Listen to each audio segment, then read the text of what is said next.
मुझे लगता है ना कि जब हम ड्राइंग में चैलेंज देते हैं ना अपने आप को, तब हम ज़्यादा सीखते हैं वहाँ पे। क्योंकि यहाँ पे मैंने एक चैलेंज लिया है कि 15 मिनट्स में मुझे एक आई कंप्लीट करना है, और वो भी बेसिक ड्राइंग मटेरियल से। तो यहाँ पे सबसे पहले हमें कंप्लीट करना है आउटलाइन। तो आउटलाइन के लिए वही बेसिक मेथड है, एक अलाइनमेंट पे आपको आई को कंप्लीट करना है। यहाँ पे सिंगल आई मैंने यहाँ पे बनाया। तो यहाँ पे कर्व लाइंस जैसे हम लोग ड्रॉ करते हैं, तो एक जब तक आप रियलिस्टिक आई पे आ चुके हैं, आपकी जो अलाइनमेंट है वो तो कंप्लीट हो चुकी होगी। आउटलाइन हम लोगों ने कंप्लीट कर लिया यहाँ पे। अगर आपका आउटलाइन जो है ना, अगर परफेक्ट करना चाहते हैं तो आई बटन में आपको एक लिंक दिख जाएगा, वहाँ पे क्लिक कीजिए, आउटलाइन बना सकते हैं आई का बहुत सिंपल तरीके से। तो यहाँ पे हम लोग स्टार्ट कर चुके हैं शेडिंग। शेडिंग के लिए हम लोगों ने यहाँ पे लिया है चारकोल पेंसिल, जो कि कैमलिन का, और वो भी सॉफ्ट, जो कि आपको ऑलमोस्ट 10 रुपीज़ में आ जाता है। तो मैंने आपको बताया ना कि बेसिक ड्राइंग मटेरियल ही हम लोग यूज़ करने वाले हैं। तो यहाँ पे जितने भी डेप्थ है ना, अभी देखो चारकोल पेंसिल है, डार्कनेस सबसे ज़्यादा रहता है यहाँ पे। तो हमें क्या करना है, जितने भी डार्क पॉइंट्स है ना उसको ज़्यादा से ज़्यादा डार्क करना है, और वाइट का यूटिलाइज करना है हमें हाईलाइट के लिए। तो हमें वाइट पे ज़्यादा वर्क नहीं करना है, क्योंकि जब हम ब्लेंड करेंगे ना, तो ब्लेंड करेंगे तो वहाँ पे ऑटोमेटिक जो स्प्रेड होगा ना, वो ऑटोमेटिक आपको वहाँ पे आ जाएगी, जो डार्कनेस है ना, डेप्थ आ जाएगी। और यहाँ पे हम लोगों ने डेप्थ दिया है, और डेप्थ देने के बाद अभी ब्लेंडिंग का टाइम आ गया। तो पेपर स्टैम्प आप यूज़ कर सकते हो, या फिर इससे ज़्यादा इकोनॉमिकल मटेरियल चाहिए ना, तो आप यहाँ पे टिश्यू पेपर भी यूज़ कर सकते हो कोन बना के, जो कि कई ट्यूटोरियल में मैंने यूज़ किया है। और सिंपल आपको एकदम सॉफ्ट हैंड से आपको इसको ब्लेंड करना है, और बहुत जेंटल करना है, नहीं तो फिर क्या होगा ना कि ये पैचेस आ जाएंगे। चारकोल पेंसिल में एक लिमिटेशन ये होता है ना कि कहीं कहीं पैचेस आ जाते हैं, और वो जल्दी जाते नहीं है इरेज करने के बाद भी। तो यहाँ पे जितने भी डेप्थ हैं, और यहाँ पे डेप्थ का मतलब चारकोल पेंसिल में ये होता है ना कि जितने भी डार्क एरियाज़ होते हैं ना, और मीडियम टोन एरियाज़ होते हैं ना, उस पर ज़्यादा वर्क करना होता है। हाईलाइट पे उतनी ज़्यादा वर्क करने की ज़रूरत नहीं पड़ती है, क्योंकि हम लोग उसमें ना आपको अलग से ड्रॉ करने की ज़रूरत नहीं होती। जब हम ब्लेंड करते हैं ना, तो वो ऑटोमेटिक वहाँ पे पहुँच जाता है। और यहाँ पे हम लोग दे रहे हैं अभी डेप्थ में, जैसे कि आई है, अगर वाइट पार्ट भी है ना, ऐसा नहीं कि हम लोग वाइट छोड़ देंगे उसको हमें करना है बिल्कुल ही किनारे की तरफ से डार्क, और लेयर में करना है। लेयर में करने के बाद उसको कर देंगे बहुत अच्छे से सिंपल से ब्लेंड। यहाँ पे रीज़न क्या है ना कि ब्लेंडिंग स्टैम्प लेने का, कि एक तो पेन की तरह है तो जल्दी हो जाएगा, और टिश्यू पेपर ना थोड़ा सा ना लिमिटेशन क्या हो जाता है ना, फ्लेक्सिबल है तो मुड़ने लगता है। तो यहाँ पे मुझे चैलेंज ये था ना कि अब जल्दी कंप्लीट करना है, तो इसके लिए मैंने यहाँ पे पेपर स्टैम्प यूज़ किया। तो यहाँ पे जैसे मैंने आपको बताया ना कि टाइम की लिमिटेशन ना होना, तो आप खुद से आप पेपर स्टैम्प से नहीं है अगर आपके पास, तो आप टिश्यू पेपर से कर सकते हैं। तो यहाँ पे एक बेसिक जो हमारा आई है वो हमारा कंप्लीट हो चुका है। इनफैक्ट आप देख रहे हो कि आई बॉल भी हम लोग कंप्लीट कर चुके हैं। तो अब सराउंडिंग की बात आ जाती है, अब स्किन का जो बात है ना, तो उसमें आपको एक डेप्थ देना है। अब आई में जब तक आप डेप्थ नहीं दो, तो फिर वो गहराई जो होती है ना, वो मज़ा नहीं आता यहाँ पे। तो एक 3D लुक लाने के लिए ना आपको लेयर पे काम करना होता है। लेयर के साथ साथ अभी क्या एक सिंगल पेंसिल है, तो हम लोग बहुत ज़्यादा लेयर पे काम तो नहीं कर सकते, लेकिन हम लोग इसमें एक कोशिश करेंगे कि पहले लेयर में ही हम लोग कंप्लीट कर ले। तो जितने भी रिंकल्स हैं सब हमको सिंगल स्ट्रोक में ही हम लोगों ने यहाँ पे कंप्लीट कर लिया है, और उसको हम लोग कर लेंगे ब्लेंड। तो जब हम ब्लेंड करेंगे ना, तो इसमें ब्रश में, और जो कि हम ड्राई ब्रश जो यूज़ करते हैं ना, और ब्लेंडिंग स्टैम्प यूज़ करते हैं, दोनों में एक बेनिफिट क्या होता है, डिफरेंस क्या होता है कि ये जो ब्लेंडिंग स्टैम्प है ना, बहुत ज़्यादा इसको ब्लेंड कर देता है, बहुत स्मूथ ब्लेंड करता है।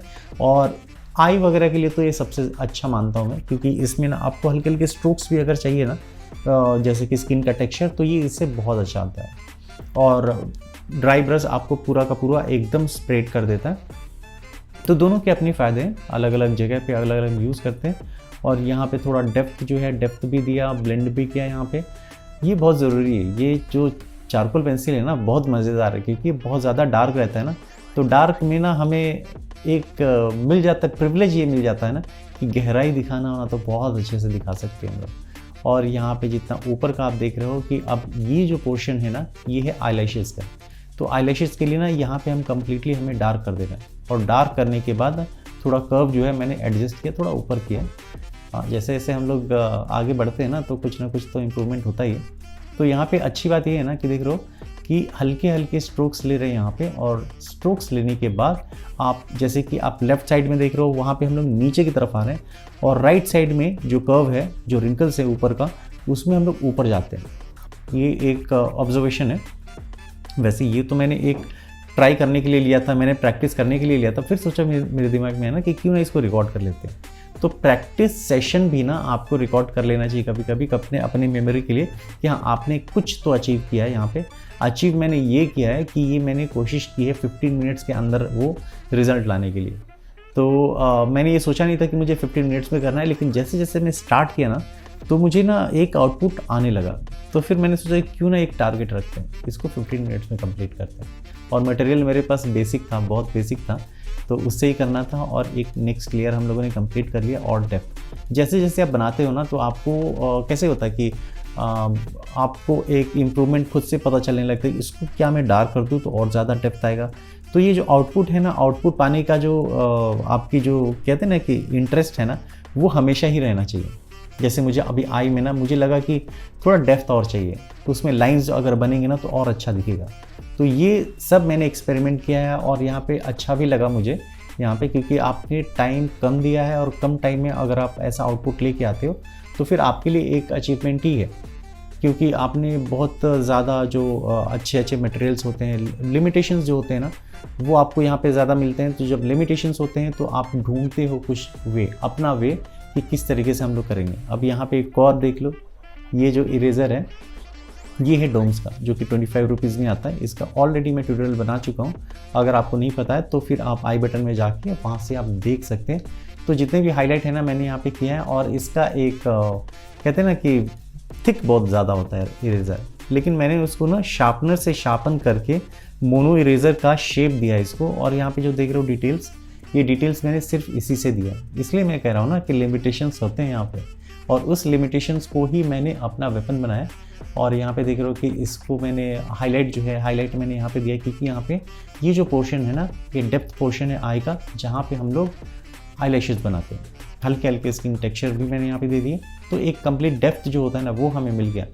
यही एक बेनिफिट होता है चारकोल पेंसिल में। और यहाँ पे भी ना ये तो ब्लेंडिंग का भी काम कर रहा है यहाँ पे, तो हर तरीके से अपने अपने टूल को आप अपने हिसाब से एडजस्ट कर सकते हो यहाँ पे। और यहाँ पे स्टार्ट हो चुका है आईलैशेस का। आईलैशेस के लिए एक सेपरेट ट्यूटोरियल मैं बना दूंगा। अभी ये तो फास्ट वर्जन है, अगर आपको स्लो वर्जन चाहिए तो आप मेरे साथ सीख सकते हैं। और सीखने के लिए क्या करना पड़ेगा, आपको वेबसाइट पे जाना पड़ेगा, और वेबसाइट जो है वो इस वीडियो के डिस्क्रिप्शन बॉक्स में मिल जाएगा। तो कई सारे ट्यूटोरियल जो हैं मैंने यहाँ पे डाले हैं, कई सारे कोर्सेज़ हैं, वहाँ पे आप देख सकते हो। और ये जो आईलैशेस हैं, आईलैशेस कंप्लीट हो चुके हैं, क्योंकि इसमें आपको ना एक नेचुरल लुक देना होता है। और नेचुरल लुक देने के लिए ना आपको बहुत सारे रेफरेंसेस देखने पड़ेंगे, बहुत ज़्यादा प्रैक्टिस करना पड़ेगा।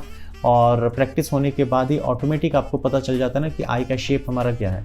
उस शेप के हिसाब से आप फिर क्या करते हो ना कि कर्व के हिसाब से आप आईलैशेस भी देते हो। नहीं तो फिर क्या होता है, कई लोगों को मैंने देखा ना एक ही तरफ वो सारे आईलैशेस दे देते हैं। ऐसा नहीं होता, उसके शेप के हिसाब से ही होता है, और नेचुरल लुक भी देना होता है। और यहाँ पे आ गए हैं हम लोग आईब्रोज के पास। तो आईब्रोज जो है ना, ये आपको कैसे देना है, जैसा आपको नेचुरल मैंने आपको बताया ना कि एकदम फ्लैट नहीं करना है। एकदम हम लोगों ने एक आउटलाइन बना दिया, उसके अंदर ब्लैक कर दिया पूरा, और ब्लैक करने के बाद थोड़े से इरेजर के एक दो स्ट्रोक मार दिए, हो गया आईलैशेस। ऐसा नहीं, आप आईब्रोज एक्चुअली। तो आईब्रोज को आपको क्या करना है, आपको हेयर बनाने। हेयर बनाने के बाद ना थोड़ा आप ब्लेंड कर सकते हो। यहाँ पे आपने देखा होगा ना मैंने ब्रश यूज़ किया, तो आप ब्रश भी यूज़ कर सकते हो सिर्फ इसके लिए, या फिर आप हल्का सा टिश्यू पेपर भी या फिर फिंगर से आप इसको स्मॉच कर सकते हो। तो ये जो आप हेयर देख रहे हो ना, तो हेयर का लुक जो है आपको एक एक स्ट्रोक जो है वो आपको एक रेफरेंस देखना पड़ेगा। रेफरेंस देख लोगे, इनफैक्ट आप अपनी आंखों को भी देख लोगे मिरर में या मोबाइल में, तो वो कंप्लीट हो जाएगा। इसके अलावा बहुत सारे ऐसे कोर्सेज मैंने आपको बताया ना कि आपको मिल जाएंगे। वेबसाइट पे जाइए और इस लिंक पे भी क्लिक कीजिएगा जो कि डिस्क्रिप्शन बॉक्स में है। इसके अलावा आप मुझे फॉलो कर सकते हैं इंस्टाग्राम पे। तो मिलते हैं बहुत जल्दी ही एक और नए चैलेंज में, तब तक के लिए बाय, टेक केयर।